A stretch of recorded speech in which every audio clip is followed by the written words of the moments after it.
अस्सलामुअलैकुम। प्रोग्राम जी स्पोर्ट्स के साथ मोहसिन मेहदी और तलहा आलमगीर आपके खिदमत में हाजिर हैं। तलहा, वैसे तो खबरें बहुत बड़ी बड़ी हैं आज, लेकिन सबसे पहले चलते हैं अपने नाजरीन को अपनी टॉप स्टोरीज की जानिब। 9 सितंबर पाकिस्तान हॉकी की तारीख में इंतहाई अहमियत का दिन। 60 साल कबल कौमी हॉकी टीम ने 1960 के रोम ओलंपिक्स में भारत को शिकस्त देकर पहली मर्तबा ओलंपिक हॉकी चैंपियन बनने का एजाज हासिल किया था।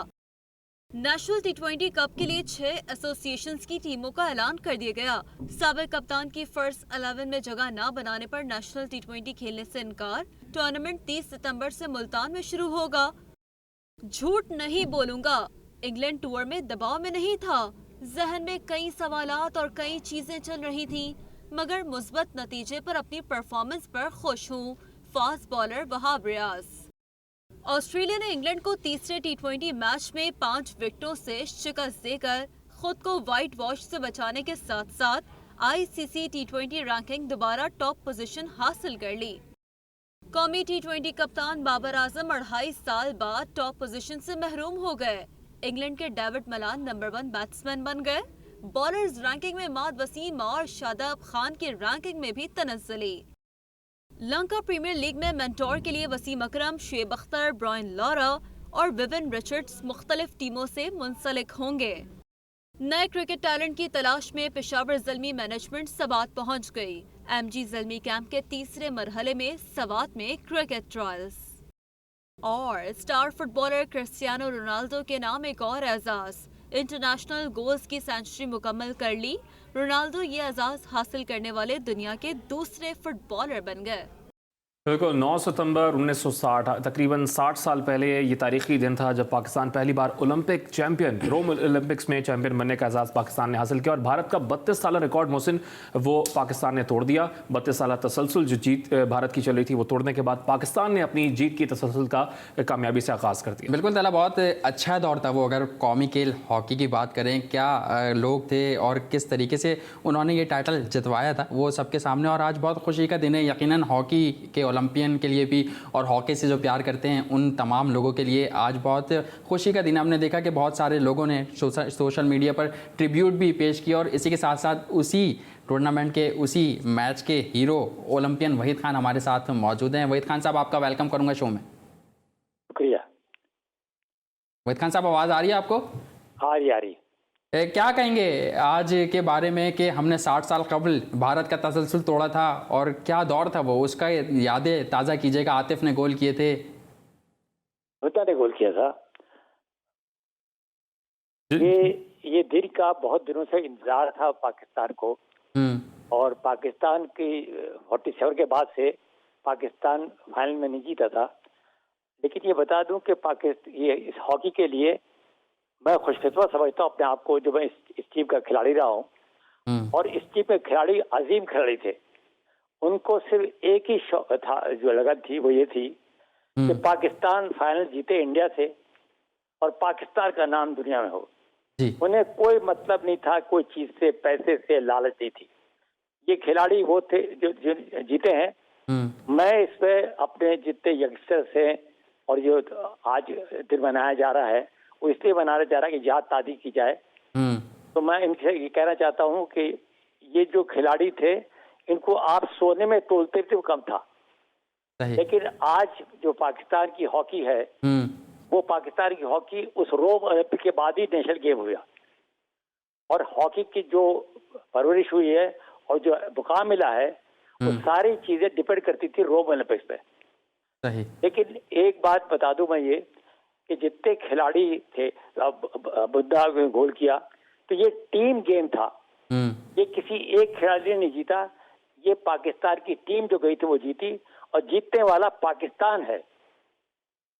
बिल्कुल, जीतने वाला पाकिस्तान था। और वेलोड्रीम स्टेडियम जो कि रोम का स्टेडियम था, वहाँ पर तालियों की गूंज जो है वो सुनाई दे रही थी जब पाकिस्तान पहली बार ओलंपिक चैंपियन बना था 1960 में। और खुशकिस्मती की बात है कि आप भी उस टीम का हिस्सा थे और आज हमारे साथ गुफ्तगू करें। वहीद खान साहब, ये फरमाइएगा कि उरूज था पाकिस्तान की हॉकी का, और हॉकी फाउंडेशन की जानिब से देख रहे थे हम कि पाकिस्तान लगातार उसने फिर 30-32 साल दोबारा हुक्मरानी की हॉकी की दुनिया पर। लेकिन मौजूदा जवाल के बारे में क्या कमेंट्स करेंगे आप? इसके मुताबिक बड़ा डिबेटेड सब्जेक्ट है। ये जो हॉकी का जवाल आया है, एक तो ये हुआ कि हम लोग ग्रास की हॉकी खेलते थे पाकिस्तान इंडिया वाले, और हॉकी आर्टिस्टिक थी। ये यूरोपियन ने अपने लिए, उनको पता था कि पाकिस्तान इंडिया के साथ कोई जीत सकता ओलंपिक्स, तो उन्होंने पहले सोचा था कि ओलंपिक्स से हॉकी निकाल दे, लेकिन बाद में उन्होंने एस्ट्रोटर्फ लाया जो उनको सूट करता है।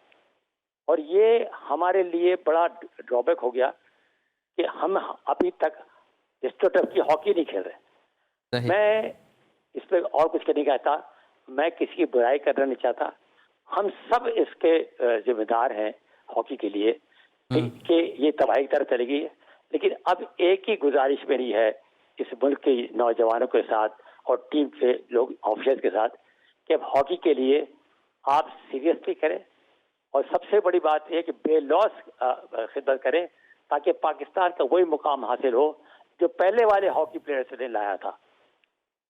सही, ठीक है सर, बहुत शुक्रिया अदा करना चाहूँगा आपका वहीद खान साहब कि आपने अपना कीमती वक्त जी स्पोर्ट्स में दिया, और उन तमाम मामलात पर, उन तमाम वाक़यात पर, हालात पर, जब वो स्टेडियम पाकिस्तान के नारों से गूंज उठा था, पाकिस्तान का सब्ज़ हिलाली परचम वहाँ लहराया जा रहा था, उन वाक़यात को हमारे साथ एक बार फिर डिस्कस किया, उन्हें ताज़ा किया। उम्मीद करते हैं कि एक बार फिर पाकिस्तान हॉकी का हम वो उरूज देखें, और दुआ यही है कि हो सकता है कि ऐसा हमें आगे देखने को मिले।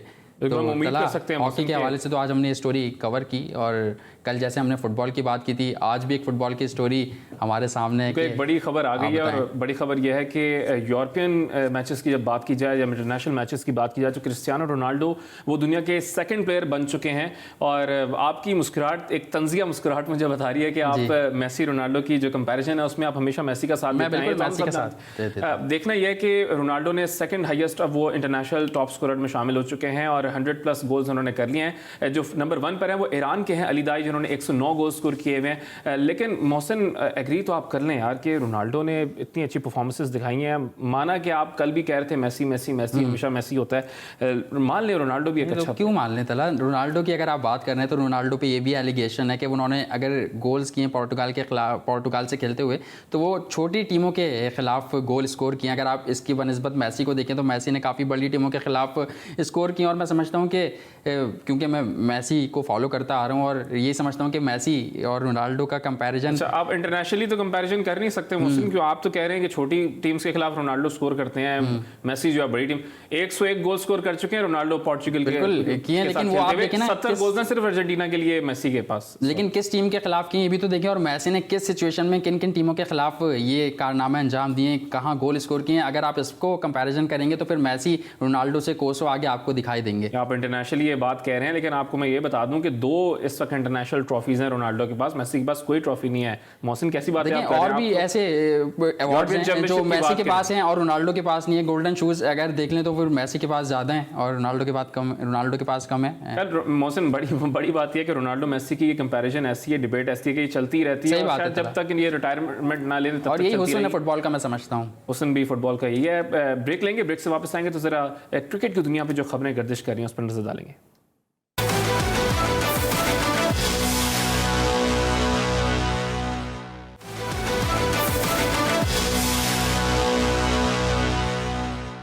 Welcome back after the short break. और ब्रेक से केवल हम बात कर रहे थे हॉकी और फुटबॉल की, लेकिन मौसम बड़ी खबरें आ गई हैं, और बड़ी खबरें हैं कि T20 कप के लिए, नेशनल कप जो है उसके लिए स्क्वाड का ऐलान हो गया, और सलमान बट टीम से बाहर हैं। उन्होंने खुद इनकार किया खेलने से।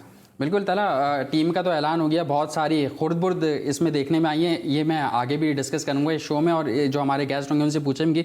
लेकिन सलमान बट की जैसा आपने बात की, तो मैं समझता हूँ कि ज़्यादती हुई है उनके साथ भी कि हाई, अगर आप पिछले बार का चार्ट देखें जो नहीं, आप कौन सी ज्यादती की बात कर रहे हैं? उनको ऑप्शन दिया गया कि आप सेकंड टीम से खेल लें, सेकंड 11 से खेल लें। ऑप्शन दे रहे हैं आप एक सीनियर खिलाड़ी को, क्यों आप जबरदस्ती सेकंड 11 में शामिल कर रहे हैं? खबर क्या है पहले ये देख लेते हैं। सलमान बट का नेशनल T20 खेलने से उन्होंने इनकार किया है, और बेसिकली खबरें ये आ रही हैं आपके कौमी क्रिकेट टीम के साबिक कप्तान सलमान बट ने नेशनल T20 खेलने से साफ इनकार कर दिया। साथ में जराए ने बताया कि डोमेस्टिक टीम सेंट्रल पंजाब ने सलमान बट को फर्स्ट 11 में शामिल शामिल करने से माजरत कर ली थी। इस हवाले से टीम के हेड कोच शाहिद अनवर ने सलमान बट को सेकंड 11 की कप्तानी की पेशकश भी की, जबकि शाहिद अनवर ने कहा था कि वो फर्स्ट 11 में अंडर 19 के खिलाड़ियों को खिलाने के ख्वाहिशमंद हैं। ज़राए ने मजीद बताया कि उनका कहना है कि फर्स्ट 11 में सलमान बट की जगह नहीं बनती है। ताहम इसके बाद सलमान बट ने सेकंड 11 की जानिब से खेलने से माजरत कर ली। ज़राए ने यह भी बताया कि सलमान बट ने कहा है कि सीनियर खिलाड़ी टॉप परफॉर्मर हों, फिर क्यों ना इंसाफ़ी की जा रही है, ये कहना है सलमान बट का। यानी अब खबरें बेसिकली यही हैं कि मोहसिन उन्होंने इनकार कर दिया खेलने से। अब मुझे लगता है कि देखें इतना टाइम हो गया मोहसिन, अब कमबैक कर रहे हैं, वो सेकंड 11 पे खेलने की अब बातचीत की जा रही है। खेलने यार, आपको खेलने का मौका तो दिया जा रहा है। तो आप उनको क्यों कह रहे हैं कि सेकंड 11 से खेलें? उनकी एज के हिसाब से कह रहे हैं, उनकी परफॉर्मेंस के हिसाब से कह रहे हैं? मैं आपसे जानना चाहता हूँ। देखिए सेकंड 11 आपको मौका तो मिल रहा है ना, आप कंट्रोवर्सी नहीं, तो आप सेकंड 11 में फर्स्ट 11 में जब एक लड़का परफॉर्म कर रहा है और आपके coach, head coach, chief selector ये बात कहते हैं कि किसी को फिटनेस पे हम नहीं, अगर वो परफॉर्म कर रहा है और उसकी एज भी ज़्यादा है और पाकिस्तान के लिए वो फ़ायदा दे सकता है तो उसको खेलना चाहिए। मैं समझता हूँ कि अगर सलमान बट की आप बात कर रहे हैं सेंट्रल पंजाब की, तो वहाँ पे अहमद शहजाद अभी ये कहा जा रहा है कि अनफिट हैं और फिर बाबर आजम की मौजूदगी का कुछ नहीं कह सकते। पिछले साल उन्होंने पूरा सीज़न नहीं खेला था, तो मैं समझता हूँ कि सलमान बट को वहाँ होना चाहिए था। और इस वक्त हमारे साथ हमें ज्वाइन किया है एक ऐसे गेस्ट ने जिससे पहले भी हमारे साथ हमारे शो में शामिल होते रहे हैं, बड़ा खुलकर बात करते हैं, बहुत जो भी बात होती है पाकिस्तान क्रिकेट बोर्ड की वो खुलकर बयान करते हैं। मैं बात कर रहा हूँ अयाज अकबर यूसुफजई साहब की। अयाज, आपको वेलकम करूँगा शो में। बहुत बहुत शुक्रिया जी। आप खैरियत से हैं? तमाम लोगों को जो दोस्त हैं सबको अस्सलाम वालेकुम। जी वालेकुम अस्सलाम। अयाज, क्या कहेंगे सलमान बट के इशू के हवाले से? हम बात कर रहे हैं कि सेकंड 11 में उनको मौका दे रहे थे लेकिन उन्होंने इनकार कर दिया कि मेरी जगह किसी नौजवान टैलेंट को मौका दिया जाए। देखिए जी, खाली सलमान बट की क्यों बात कर रहे हैं? यहाँ पर कई सलमान बट और कई सलमान जो हैं इस वक्त खजल ख्वार हो रहे हैं। इस वक्त जो इस क्रिकेट बोर्ड ने जो निज़ाम लेके आए हैं, जो क्रिकेट कुश निज़ाम इसको मैं कहूँगा, ये क्रिकेट को तबाह करने के लिए जो इन्होंने सामान मुहैया किया हुआ है। सलमान बट तो एक विक्टिम है। यहाँ पर आप देखें कि वो जो एक इज्जत और वकार के साथ लाख 1.5 लाख रुपए अपने डिपार्टमेंट से ले रहे थे, आज वो करीम सैकने और पिज़्ज़ा डिलीवरियाँ कर रहे हैं। सही बात तो सलमान बट को तो बहुत पहले ये रिएक्शन दे देना चाहिए था। जब आप इतने बड़े प्लेयर को पहले तो आपको उसको खिलाना नहीं चाहिए था। अब ऑप्शन अगर दिया गया है सेकंड 11 से खेलने का तो आप खेल लेना है। आपको तो कमबैक करना है नेशनल टीम में आगे जाके। आपने खुद बोला कि इतनी बड़ी कंट्रोवर्सी से आप सजा भुगत कर वापस आ रहे हैं, तो अयाज अब तो ऑप्शन आपको पास है तो आप खेल लो। अब किस चीज के नखरे? आपको ऑप्शन तो दिया गया, डोमेस्टिक खेलने का ऑप्शन दिया गया आपको। देखें कौन सी सेकंड 11, ये क्या जाली सेकंड 11 क्या होती है? इंग्लैंड थोड़ी है फर्स्ट 11 सेकंड 11, ये सब टोपी ड्रामा है यार। आंखों के आगे जो है धूल झोंकने के बराबर है। ये सब ड्रामा है। वो उसको पता है कि मैंने क्या सेकंड 11 में क्या कर लेना है और कहाँ जाएंगे। वो ना उसको ब्रॉडकास्ट करता है कोई, ना उसकी कोई कहीं जगह पे परफॉर्मेंस आती है। मेन जो T20 टूर्नामेंट होगा, जो फर्स्ट क्लास ग्रेड 1 टूर्नामेंट होगा, उसी को कंसिडर किया जाता है। ये तो सिर्फ लोगों को ओब्लाइज करने के लिए, और क्योंकि आपने टीमें 5 कर दी हैं तो आप लोगों को अकोमोडेट करने के लिए आपने एक जाली किस्म का सिस्टम लेके आए जो पाकिस्तान के सर्कमस्टांसेस के साथ मैच ही नहीं करता। ठीक है ना? जो पाकिस्तान की 22-23 करोड़ आबादी है उसमें ये सिस्टम बिल्कुल फ्लॉप है। और वहां पर आप सेकंड 11, ये कोई कॉन्सेप्ट नहीं है। ये इंग्लैंड नहीं है भाई। वहां पर काउंटीज होती है, प्रॉपर सिस्टम है। फर्स्ट 11, सेकंड 11, थर्ड 11, फोर्थ 11, 5, 6, 7, 11 तक टीमें जाती हैं। फिर उसकी ग्रेडिंग होती है कि अंडर 19 है, अंडर 16 है, अंडर 14 है, अंडर 12 है। वो उनके पास ग्राउंड्स होते हैं। और भाई मेरे, ये पाकिस्तान में ये सिस्टम चलने वाला नहीं है। आप मुझे बताएं, 2 साल से एक क्लब, पूरे पाकिस्तान में एक क्लब टूर्नामेंट नहीं हुआ। पूरे 2 साल से चैलेंज करता हूं पाकिस्तान क्रिकेट बोर्ड को, उस वसीम खान को जिसको इंपोर्ट करके यहाँ लाए। आज न्यूयॉर्क टाइम को उन्होंने इंटरव्यू दिया कि जी मुझे पाकिस्तानी अवाम एक्सेप्ट नहीं कर पा रही हो। भाई किस तरह एक्सेप्ट करें? आपने आके पाकिस्तानी अवाम का बेड़ा गर्क कर दिया। आपने क्रिकेटर की रोजी तबाह कर दी। आपने क्रिकेटर को महरूम कर दिया, उनको यतीम कर दिया, आपने उनको बेकारी बना दिया। तो आपको कैसे एक्सेप्ट करें हम? और भाई इस तरह नहीं होगा। मैं आज आपको बात बता रहा हूँ, ये वसीम खान एक तरफ अपना लैपटॉप का बैग उठाएगा और अपनी फ्लाइट पकड़ेगा और चला जाएगा कि मैं तो ब्रिटिश पाकिस्तानी हूँ, मैं तो ब्रिटिश नेशनल हूँ, मैं तो चला गया हूँ यहाँ से। बेड़ा किसके गलत हुआ? आपका, मेरा, मेरे बच्चों का, मेरे प्लेयर्स का। जो हमारी रोजी रोटी खत्म हुई वो अलग बात है। जो हमारे क्रिकेट का जो देखे ना, ये क्रिकेटर जो होता है ना, ये एक बड़े सर्टेन टाइम के लिए होता है। इसके पास बहुत कम लाइफ होती है। मतलब अगर एक अंडर 19 लड़का है जो बड़ी एफर्ट करके 17 साल 18 साल का हुआ है और 2 साल क्रिकेट नहीं हो रही, वो तो ओवर 19 चला गया, उसका तो फ्यूचर खत्म हो गया। तो ये खिलवाड़ हो रहा है पाकिस्तान क्रिकेट के साथ। सलमान बट ने बिल्कुल ठीक फैसला किया है, उसने इनके मुंह पे तमाचा मारा है और उनको बताया है कि अगर तो फिर सारे बूढ़े बाहर निकालो ना, फिर इमरान फरद को भी बाहर निकालो, फिर उमर गुल को भी बाहर निकालो, फिर बाकी जो आपने बूढ़े खिलाए हैं सबको बाहर निकालो। कह रहे हैं, अयाज साथी रहेगा, अयाज ये फरमा रहे हैं कि फिर इन्होंने खिलाया। हमारे पास ज़ेर गौर ये है कि आप उमर गुल को भी निकाल दें, फिर जो क्रिकेट कमेटी के अंदर भी हैं। उसके बाद वो ये भी कह रहे हैं कि इस तरह तो फिर बहुत से सलमान बट्स होंगे जो कि शायद इनकार उनको कर देना चाहिए था। आप एग्री करते हैं अयाज की बात? देखिए, मैं बिल्कुल एग्री करता हूँ। अयाज जो बात कर रहे हैं कि ये जो क्रिकेट है ये छोटे लेवल की क्रिकेट होती है और इसमें क्या क्या चीज़ें होती हैं। जाली का वर्ड उन्होंने यूज़ किया, मैं तो जाली का वर्ड यूज़ नहीं करूँगा, लेकिन ऐसा ही है जैसे अयाज ये बात कर रहे हैं। सिस्टम की उन्होंने बात की, पाकिस्तान क्रिकेट बोर्ड का सिस्टम किस तरफ जा रहा है, कौन चला रहा है, कुछ समझ नहीं आ रहा। अभी हम सिर्फ सलमान बट की बात कर रहे हैं। अभी अगर अयाज हमें दोबारा ज्वाइन करेंगे तो फिर और भी ऐसे बेशतर खिलाड़ी हैं जिनके साथ नाइंसाफ़ियाँ हुई हैं। सलमान बट को तो आप कह रहे हैं कि मौका दिया जा रहा है सेकंड 11 में, वो खिलाड़ी ऐसे हैं जिन्होंने परफॉर्म किया और सेकंड विकेट कीपर के तौर पर वहाँ पर मौजूद थे। अगर आप लिस्ट निकाल के उनके रन्स भी देखें तो उनको तो ना फर्स्ट 11 में लिया गया ना सेकंड 11 में लिया गया।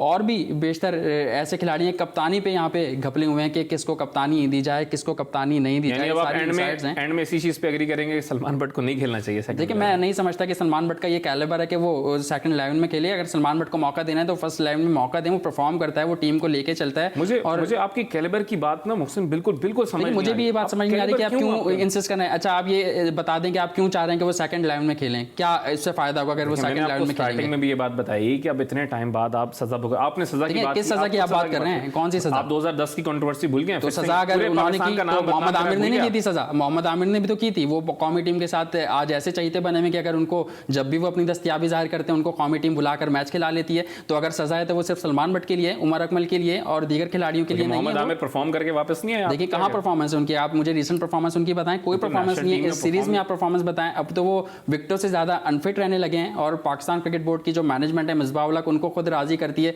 कि आप इंग्लैंड आ जाएं। तो एक के लिए आपके कुछ असूल, एक के लिए आपके कुछ असूल, तो ये ज्यादती वाली बात है तला। और बहुत सारे क्रिकेटर्स ऐसे हैं कि मैं समझता हूं कि उनको भी सेकंड 11 में शामिल नहीं करना चाहिए था। कप्तानी की अगर बात करें, क्योंकि आज ऐलान हुआ है तो दिन ब दिन जैसे जैसे हमारे प्रोग्राम आगे बढ़ते रहेंगे हम इस पर प्लेयर टू प्लेयर डिस्कस भी करते रहेंगे। और अगर आपको बात करूं तो अदनान अकमल की मैं बात करता हूं। अदनान अकमल की अगर बात करें तो वो पिछले साल की अगर उनकी परफॉर्मेंस उठा के देखें तो सेकंड हाईएस्ट स्कोरर थे, वो रन स्कोरर थे। और अब अगर ये इंतहा देंगे, जुल्म की इंतहा कह लें आपके, उनको मौका ही नहीं दिया गया, ना फर्स्ट 11 में उनको शामिल किया गया है, ना सेकंड 11 में उनको शामिल किया गया है। तो ये फैसले कौन कर रहा है, कौन देख रहा है, क्या सर पैर हैं? अगर पाकिस्तान क्रिकेट बोर्ड तब्दीलियाँ कर रहा है, इतनी बड़ी कोचिंग टीम लेकर आ रहा है। आप इतना कह रहे हैं कि भाई उनको नहीं खेलना चाहिए, नहीं खेलना चाहिए। अयाज हमारे साथ मौजूद है। अयाज, मैं आपसे ये जानना चाहूंगा कि अदनान अकमल, अभी तो हम सलमान बट के हवाले से बात कर रहे हैं, उनको सेकंड 11 में मौका देने की बातें की गई लेकिन उन्होंने खुद इनकार कर दिया। यहाँ अदनान अकमल का क्या कसूर था कि उनको फर्स्ट 11 सेकंड 11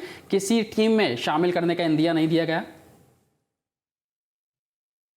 भाई मेरे को ये तो अभी इनके पास देखे ना अलमिया क्या है। अदनान अकमल के ट्रैक रिकॉर्ड के ऊपर जाएं कि अदनान अकमल कहां से बिल्ड हो गया है। एक छोटा सा बच्चा था, under 16 under 19, then Pakistan team खेला, टेस्ट खेला, वनडे खेला। अब वो अगर इस जोगा है कि चलो कोई क्रिकेट खेल सकता है, कोई दाल पानी अपने लिए कमा रहा है, आपने उसको टीम से बाहर निकाल दिया। देखिए ना, अपने सिस्टम के ऊपर ये खुद क्वेश्चन मार्क लगा रहे हैं। इनको जगह नहीं मिल रही, हम किसको कहां पे रखें। अच्छा, मजे की बात ये भी जो ट्रॉफी ड्रामा होने जा रहा है ट्रायल्स का, जो कोर्ट में चैलेंज भी हो गए जी भाई। मेरे ओपन ट्रायल होते थे पूरी जिंदगी, पूरी दुनिया में, पूरे पाकिस्तान में ओपन ट्रायल है। हर बंदे को ये राइट है, बीइंग अ पाकिस्तानी, उसका फंडामेंटल राइट है कि वो जाके अपने आप को मैदान में उतारे और लोगों को दिखाए कि भाई मैं इस जगह हूं।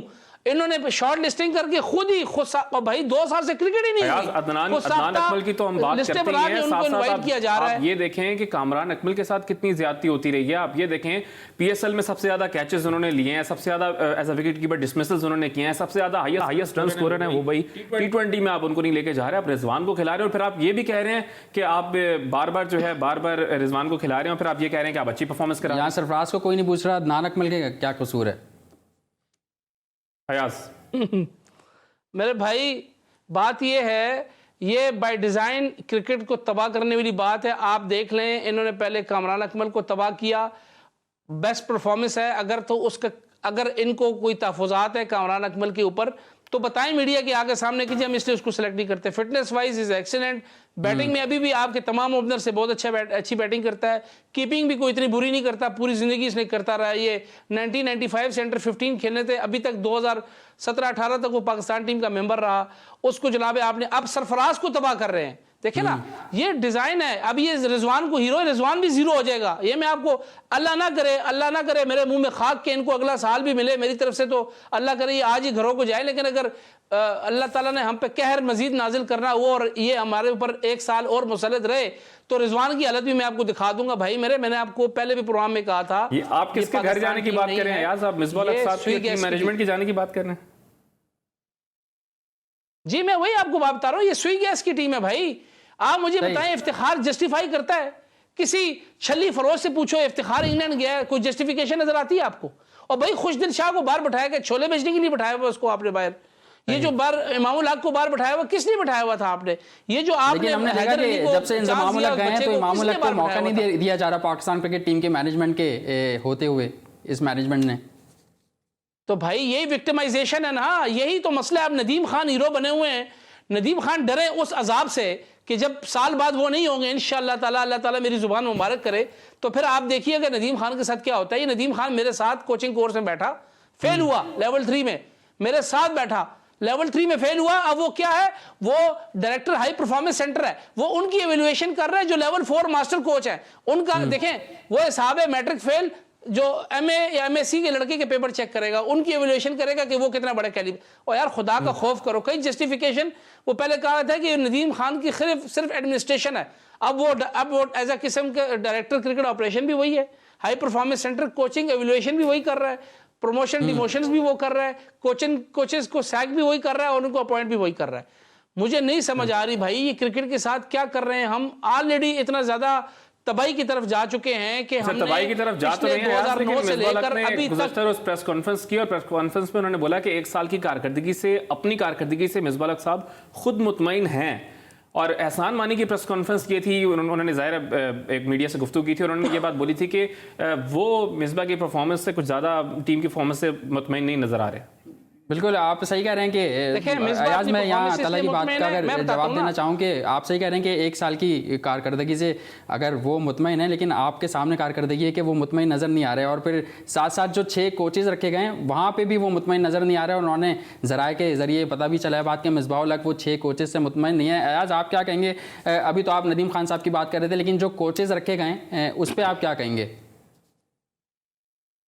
देखिए भाई मैं अगर ये बात करूँ ना तो आप लोगों को शायद, आप लोगों से मुराद में इस वक्त जो मुझे लोग देख रहे हैं उनको बुरा भी लगेगा कि यार ये बंदा बड़ा क्रिटिक है मेरे भाई। लेकिन ये आपकी एक खुसूसियत है कि आप खुल के बात करते हैं और कोच भी रहे हैं आप। बात मेरे भाई ये है कि मैं जो बात कर रहा हूँ मैं इस पर खड़ा भी हूँ। मेरे ऊपर PCB ने केसेस भी कर लिए हैं, मेरे खिलाफ लेटरबाजी भी शुरू कर दी है मेरे दफातर के अंदर। खैर मैं इन चीज़ों से डरने वाला नहीं हूँ। ये हथकंडे जितने इस्तेमाल करने हैं, जो वतुइज़्ज़ मंतशाह वतुज़िल्लु मंतशाह, जो दिन अल्लाह ने इज़्ज़त देनी है, ये जो चापलूस लोग हैं ये मेरा कुछ नहीं बिगाड़ सकते। बात ये है मेरे भाई, मिसबाह हक की तरफ आते हैं। मिसबाह हक की बैटिंग के हवाले से नो डाउट मिसबाह हक एक बहुत बड़ा ग्रेट प्लेयर था, बिल्कुल था, खत्म पास्ट।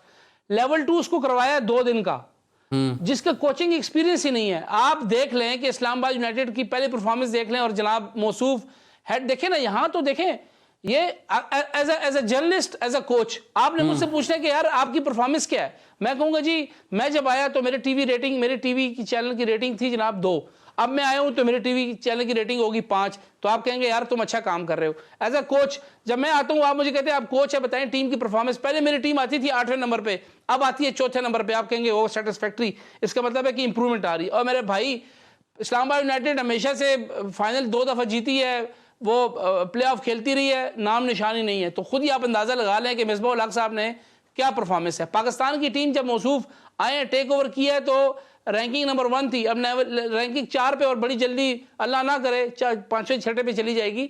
मेरे भाई फैक्ट एंड फिगर बात करते हैं, आपने मैं ना मानूं और बच्चों वाली जिद तो करते हैं। पाकिस्तान क्रिकेट बोर्ड की नई टीम को भी 2 साल पूरे हो चुके हैं। एक ब्रेक लेंगे, ब्रेक से वापस आएंगे तो अगर हम गुफ्तगू को कंटिन्यू करेंगे।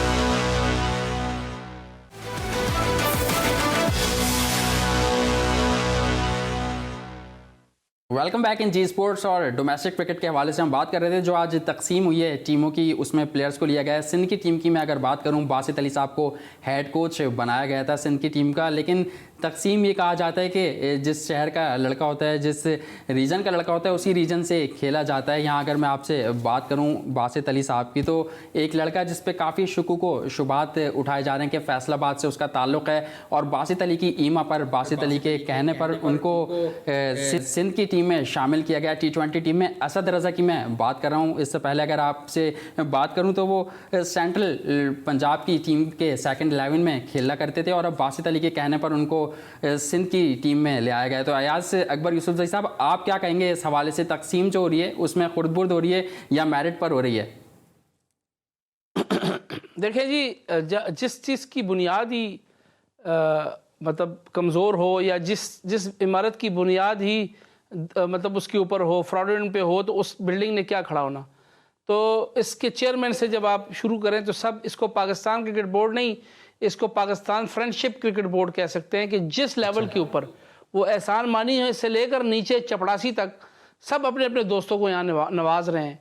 वो बासित अली हों, वो फैसल इकबाल हों, वो वसीम खान हों, वो एहसान मानी हो, या इधर वो शाहिद अनवर हो, या कहीं पे भी आप देख लें, सब ने अपने अपने दोस्तों को नवाजा है। कोई सुई गैस का है तो सुई नॉर्दर्न के लड़के ले आया, कोई वापडा का अगर वहीं की बैठा तो वापडा के लड़के ले आया। से भी बाहर कर दिया, सेकंड 11 से भी बाहर कर दिया, और इससे पहले अगर पिछले साल की बात करें तो फैसल इकबाल की हालत देख ले मेरे भाई। उसने कहाँ कोचिंग की है? वो कराची किंग के साथ बेचारा सिफारिशें करा के वहाँ को बैठ के डायरी लेके नोट करता था कि कौन कितनी दफ़ा अंदर गया और कौन कितनी दफ़ा बाहर आया। उस पर उसको कोच लगा दिया। अलमिया देखे, जावेद मियादाद साहब ने एक बयान दिया, कहीं बड़ी मुश्किल से सच बोला, उनके भांजे को नौकरी मिल गई, उन्होंने माफ़ी मांग ली। और भाई अंधे रेडी वाला जो नहीं है, वो रेडी वाला जिसको लोग कहते हैं कि इसको सेंस ही नहीं होगी, वो हमसे ज्यादा समझदार है। उसको भी नजर आ रहा है कि इस मुल्क के अंदर इस वक्त जो खिलवाड़ हो रहा है वो हर लेवल के ऊपर हो रहा है। डोमेस्टिक के कोचेस पे तो बात करते रहेंगे, डोमेस्टिक की परफॉर्मेंसेस पे तो बात करते रहेंगे, लेकिन पाकिस्तान टीम के हेड कोच जो हैं चीफ सेलेक्टर मिसबाह उल हक, उनको 1 साल मुकम्मल हो गया पाकिस्तान टीम के साथ। उनकी परफॉर्मेंस पे तो नजर डालें, वो तो काफी मुतमईन नजर आ रहे थे। अब ना मीडिया उनसे मुतमईन है, ना शायद पाकिस्तान क्रिकेट टीम उनसे मुतमईन है, ना शायकीन क्रिकेट उनसे मुतमईन है, ना ही चेयरमैन एहसान मानी साहब। भाई वो इसलिए ना कि वो अपने आप से मुतमईन है। वो हर बंदे को अपना, जब वो आईने में देखता है ना, तो सबसे ज़्यादा खूबसूरत आदमी जो होता है ना, वो एक आपको मिसाल बताता हूँ कि एक बादशाह था, उसने कहा जी एक पूरी अपनी वादी में उसने कहा जी सबसे खूबसूरत बच्चा जो है ना जिसका होगा वो ले आए। सब अपने अपने बच्चे ले आए। एक काला सा मेरी तरह एक डार्क कम्प्लेक्शन का आदमी अपना बेटा ले आया, वो ओबियसली उसका बेटा तो वो भी। तो उसने कहा कि जी बादशाह साहब, सब ने कहा कि तुम बताओ, तुम अंधे तो नहीं, ये कहाँ से इतना खूबसूरत है? उसने कहा बादशाह साहब ये मेरे लिए सबसे ज़्यादा खूबसूरत है। तो मिसबाह उल हक साहब अपने आप जो है ना, वो अपना आप उनको सबसे ज़्यादा अच्छा लगता है, क्योंकि वो कहते हैं कि मैं ही हूँ सबसे ज़्यादा बेहतर और मेरी परफॉर्मेंस सबसे ज़्यादा अच्छी है। मेरे भाई मिसबाह उल हक की बात आप कर रहे हैं, मिसबाह उल हक का ये भी सुना जा रहा था, जरा बताते रहे कि पाकिस्तान क्रिकेट बोर्ड अभी चाह रहा है कि उनसे एक ओहदा ले लिया जाए और उनकी जगह किसी को उनका ओहदा एक दिया जाए। मोइन खान का नाम इस पे शामिल आ रहा था। फॉर्मर क्रिकेटर्स भी कह रहे हैं कि उनको एक ओहदा छोड़ देना चाहिए यार अयाज।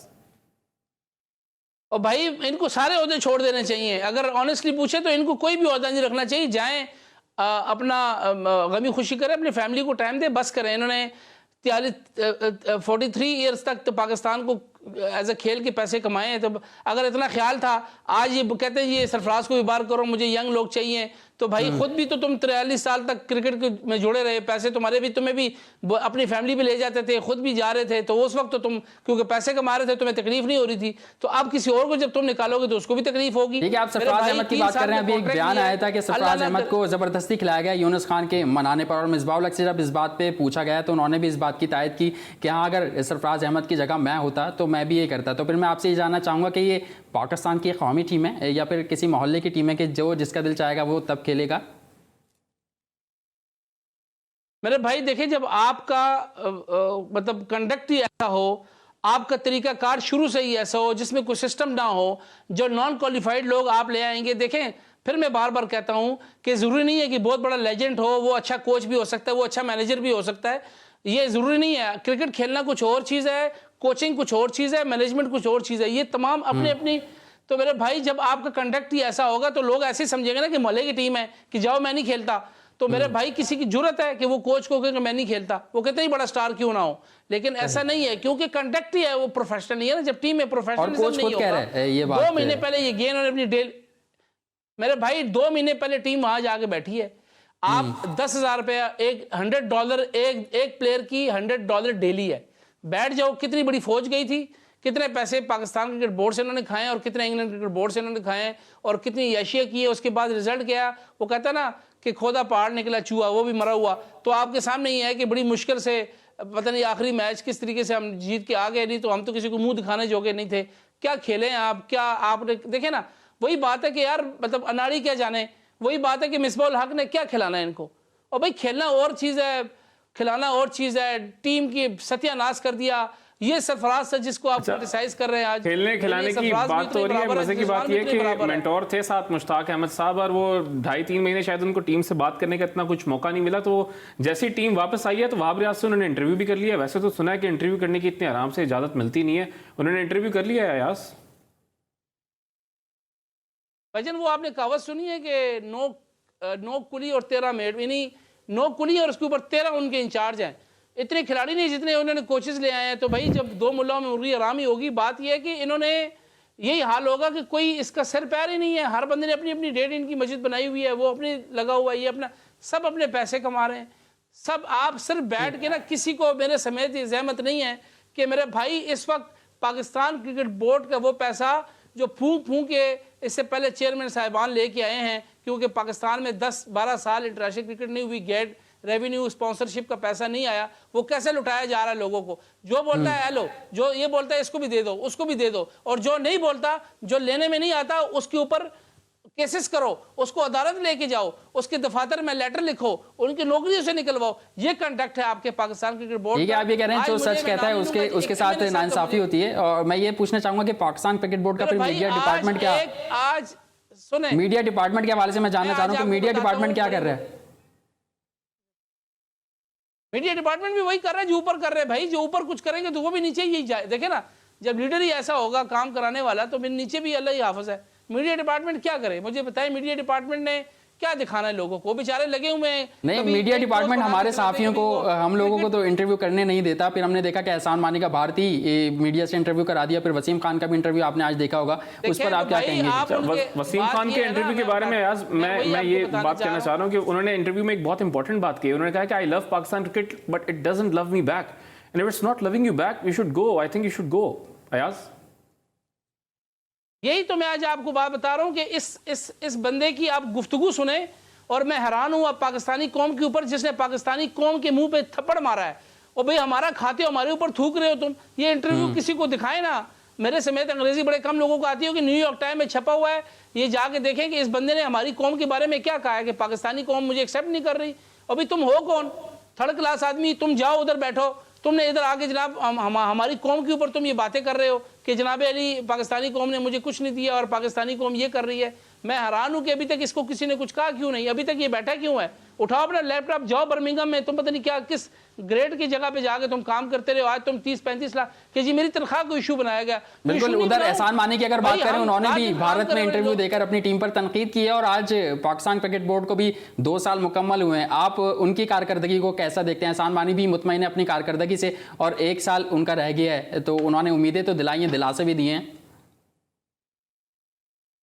भाईजान, पाकिस्तान क्रिकेट बोर्ड की परफॉर्मेंस या कारकर्दगी सिर्फ इतना ही कहूँगा कि ये क्रिकेट बोर्ड क्रिकेट कुश क्रिकेटर है, यानी ये क्रिकेटर्स को ख़त्म करने वाला क्रिकेट बोर्ड है, जिसने क्रिकेटरों के चूल्हे भी बंद किए, क्रिकेटरों की क्रिकेट पे भी पाबंदी लगाई। जिस क्रिकेट बोर्ड ने 2 साल में एक लोकल क्रिकेट टूर्नामेंट नहीं करवाया, तो उस क्रिकेट बोर्ड से मैं क्या एक्सपेक्ट करूँ यार। आप लोग मतलब इस चीज़ को क्यों नहीं समझते कि आपकी बेसिक नर्सरी क्लब क्रिकेट है। 2 साल से क्लब क्रिकेट ही नहीं है, तमाम एसोसिएशनें गैर फाल हैं, कई क्रिकेट एसोसिएशन एग्जिस्ट ही नहीं कर रही, सब एक दूसरे को देख रहे हैं, ना एसोसिएशन है, कोई वाली वारिस नहीं है। ये क्रिकेट बोर्ड इस पर पता नहीं चल कैसे रहा है। मुझे तो हैरान हूँ कि सिर्फ क्रिकेट बोर्ड, अगर एहसान मानी और वसीम खान और क्रिकेट टीम ने बाहर जाना है तो नीचे ग्रास रूट लेवल पे कोई क्रिकेट नहीं हो रही। जिसने नर्सरी ने ऊपर पौधा बनना है, उसने फल देना है, वो पौधे नीचे नहीं है भाई, ये तो चले जाएंगे। आने वाले चेयरमैन या आने वाले निचले लेवल की क्रिकेट की तो हम बात कर रहे हैं, बड़ा मसाइल। निचले लेवल पे क्रिकेट नहीं हो रही, आप कह रहे हैं कोई लोकल टूर्नामेंट 2 साल में नहीं करवाया। उन्होंने एक और कंट्रोवर्शियल एक बात की है कि वो ये नहीं चाहते कि जो आईसीसी का नया चेयरमैन है, जो सदर है, वो भारत, इंग्लैंड या ऑस्ट्रेलिया से आए, बिग 3 से ना आए, क्योंकि इन तीनों जो वो हैं कंट्रीज हैं, तीनों क्रिकेट बोर्ड्स ने जो है आपस में सारी सीरीज बांट ली हैं, सारे इवेंट्स बांट लिए हैं। लेकिन उन्होंने साथ में ये भी बोला कि उनको खुद एक चेयरमैन की, आईसीसी के चेयरमैन के ओहदे की ऑफर की गई थी। भैया आपको अगर इतनी शिकायत हैं तो आपने खुद एक्सेप्ट क्यों नहीं की इस ओहदे की, अगर आप चेयरमैनशिप आपको मिल रही थी? भाईजान आपके देखें, cricket board chairman cricket board की क्या जिम्मेदारी है? वो एक एम्बेसडर होता है, आपका रिप्रेजेंटेटिव होता है, आईसीसी में जाके मैनेवरिंग करता है, लोगों से लॉबिंग करता है, लोगों को कन्विंस करता है, लोगों को कहता है कि आओ भाई तुम मुझे देखिए ना। लॉबिंग क्या होती है? नसीम अशरफ क्या करता था, शहरयार खान क्या करता था, लॉबिंग करता था। नजम सेठी क्या करता था, जाके लॉबिंग करता था। साथ 2-3 बोर्ड मिला लिए, अपनी बात मनवा ली आईसीसी की मीटिंग में। इस तरह नहीं होता कि आप जाएं और टाई पहने और अकड़ के बैठ जाएं यूं करके, और आप बाद में आपको मिले कुछ भी ना और कहें चलो जी शाबाश घर जाओ अपने। इस तरह नहीं होता। Cricket board, chairman cricket board की जिम्मेदारी सिर्फ आगे प्रेस कॉन्फ्रेंस नहीं करनी कि मैंने इसको कप्तान बना दिया और इसको मैं निकाल रहा हूँ। Chairman cricket board should be the ambassador of Pakistan. जो पाकिस्तान की जो 22 करोड़ अवाम है उनका रिप्रेजेंटेटिव होता है, और वो क्रिकेटर और वो क्रिकेट स्ट्रक्चर, वो तमाम उसकी जिम्मेदारी है कि वो इंटरनेशनल क्रिकेट काउंसिल की मीटिंग। ठीक है, आप लॉबी की बात कर रहे हैं अयाज, तो मैं आपसे जानना चाहूंगा कि वसीम जो पाकिस्तान की क्रिकेट कमेटी के सरबराह थे इकबाल कासिम साहब, उन्होंने जो इस्तीफा दिया वो भी आप समझते हैं कि किसी लॉबी के तहत उन्होंने इस्तीफा दिया या उनका इस्तीफा कबूल किया गया? और साथ साथ जो क्रिकेट कमेटी में वसीम अकरम साहब मौजूद हैं, उनका क्या रोल है पाकिस्तान क्रिकेट में? देखें, उनका रोल ये है कि he is the messenger of, मतलब ये बीच में वो रोल प्ले कर रहे हैं कि जो उन्होंने बात मनवानी होती है क्रिकेट बोर्ड के हुकाम ने चेयरमैन पैटर्न चीफ से, तो वसीम अकरम साहब जाते हैं कि जी बड़ा ज़बरदस्त काम कर रहे हैं। तो वसीम अकरम से वैसे ही हमारे खान साहब बड़े मुतासर है। वो वज़ार साहब को वसीम अकरम प्लस का हुआ है, तो वज़ार साहब उनको वज़ीर आज़म प्लस है, तो वसीम अकरम क्या होगा वो भी आप खुद ही एनालिसिस कर लें। बात यह है कि वसीम अकरम का जो रोल है वो सिर्फ कमेंट्रियाँ करते हैं और खाते पीते हैं और याशी करते हैं, सिर्फ आते हैं अपना 2-3 बयान दे दिए और चले गए। अब भाई क्रिकेट इकबाल कासिम की बात कर रहे हैं, इकबाल कासिम साहब को ये ओहदा लेना ही नहीं चाहिए था उसी वक्त भी, क्योंकि डमी उनको चेयरमैन बनाया गया था। वसीम देखें, इसमें 1 मैन शो है, इज़ अ वसीम खान। वो क्रिकेट कमेटी भी वही चला रहा है, क्रिकेट बोर्ड भी वो चला रहा है, हाई परफॉर्मेंस सेंटर भी वो चला रहा है। वज़ीर आज़म इमरान खान साहब भी काफी एक्टिव नजर आ रहे हैं अब, और हॉकी वालों से उन्होंने गुज़श्ता दिनों मुलाकात की थी। अब वो क्रिकेट के हवाले से भी खबरें आने की मुलाकात वो करेंगे, और साथ साथ सेनेट का एक अहम इजलास होगा जिसमें एहसान मानी को बुलाया गया है। तो कोई एक्शन हो सकता है? इमरान खान साहब मेरी बात सुने, मेरा मुंह ना खुलवाएं। वो इमरान खान साहब जैसे उससे मिले हैं वो मुझे पता है, शायद आपको ना पता हो वो क्यों मिले और किसके कहने पे मिले हैं। इस चीज़ को छोड़ दें। वो खोकर साहब कैसे मिले और किसने मिलवाया, ये बड़ी अंदरूनी कहानी है। इस टॉपिक को ना ही छेड़े तो बेहतर है। वो खुद नहीं मिले, आप भी बेहतर समझ, बिटवीन द लाइन बताते हो, वो खुद नहीं मिले, उनको मिलवाया गया है और कहा गया है कि इनको शाबाशी दे, बड़ा अच्छा काम कर रहे हैं। आगे का तो खैर नाम और निशान ही नहीं है पाकिस्तान में, आने वाले वक्त में आने वाला है। क्रिकेट वाले से मुलाकात होती है, चाय शे पीते चले जाते हैं, वो कहते हैं सब अच्छा है जनाब, बहुत हालांकि ओहो बेहतरीन। खान साहब ने टीवी रखा होता है, जब वो असेंबली में आते हैं थोड़ी देर के लिए देख लेते हैं, उसके बाद सब अच्छा है। सेनेट में जो जा रहे हैं 11 तारीख को सेनेट में का इजलास है, तो उसमें अगर जा रहे हैं, कहा है कि वसीम खान भी जा रहे हैं, एहसान मानी भी जा रहे हैं, उस पर क्या कहेंगे आप? अल्लाह करे आए ना, हम उधर ही बैठे होंगे, हम भी पूछेंगे कि आपने क्या किया अभी इतने अरसे में। खाली फैसला तो कर लिया कि जाएंगे, लोगों की रोजी रोटी छीनने में हर दफ़ा फैसला करते हैं फिर भाग जाते हैं ना, क्योंकि वहाँ क्वेश्चन आंसर फेस करने पड़ते हैं। आपके पास बैगेज इतना ज़्यादा है कि आप वो लोगों को एक्सपोज नहीं कर सकते कि मैं करके क्या आया हूँ। आपसे उनसे सिर्फ ये कहना कि आप 2 लफ्ज़ों में बता दें कि 2 साल में आप लोगों ने क्या किया। वो कहेंगे कि हम सवाल कीजिएगा, ऐसे नहीं आई। आपको क्या जवाब मिला? बहुत बहुत शुक्रिया। स्पोर्ट्स मैं बिल्कुल करूँगा, मैंने पहले भी किए हैं, मैं अभी भी करूँगा, लेकिन मैं आपको पहले बता दूँ कि जो इनके आगे झुकता नहीं है उसको फिर ये झुकाने के लिए हर हथकंडे इस्तेमाल करते हैं, करते रहेंगे। हम कभी ना डरें, अल्लाह से डरते हैं ना इनसे डरते हैं। सिर्फ एक मकसद है, इन क्रिकेट की जो जालिम है, जो क्रिकेट कुश जो हुक्मरान इस वक्त क्रिकेट बोर्ड में बैठे, अल्लाह करे आप सब भी दुआ करें, हम भी करते हैं कि इनसे अल्लाह ताला हमें इनके शर से हमें महफूज करें। बहुत बहुत शुक्रिया अयाज अकबर यूसुफ साहब, आपने आज हमें ज्वाइन किया था। स्पोर्ट्स जर्नलिस्ट हैं, क्रिकेट पर गहरी नज़र निगाहें, और काफ़ी तनकीद की उन्होंने Pakistan cricket board chairman Wasim Khan साहब और साथ साथ चेयरमैन एहसान मानी और जो कि CEO हैं वसीम खान साहब, उन पर काफ़ी तनकीद का सामना किया। बहुत बहुत शुक्रिया। आज हमें ज्वाइन किया था। मोहसिन मेहदी, कल इंशाल्लाह हम दोबारा ज्वाइन करेंगे आपको। अपना ख्याल रखिएगा। अल्लाह हाफ़िज़।